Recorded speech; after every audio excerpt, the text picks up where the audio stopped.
আজকে আমরা বাংলা ও ইংরেজি 7টি বারের নাম জানব। চলো তাহলে শুরু করা যাক। রবিবার, রবিবারকে আমরা ইংরেজিতে সানডে বলি। সোমবার, সোমবারকে ইংরেজিতে মনডে। মঙ্গলবার, মঙ্গলবারকে ইংরেজিতে টুইসডে। বুধবার, বুধবারকে আমরা ইংরেজিতে ওয়েডনেসডে বলি। বৃহস্পতিবার, বৃহস্পতিবার মানে থার্সডে, ইংরেজিতে আমরা বলি থার্সডে। শুক্রবার, শুক্রবারকে ইংরেজিতে আমরা বলি ফ্রাইডে। শনিবার, শনিবারকে আমরা ইংরেজিতে বলি স্যাটারডে।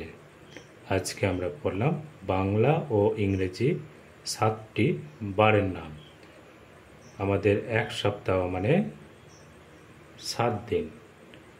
আগের ভিডিওতে আমরা পড়েছি 7 দিনে এক সপ্তাহ, এবং সেই 7টি দিনের কি কি নাম আজকে আমরা এখানে পড়লাম বাংলা এবং ইংরেজিতে।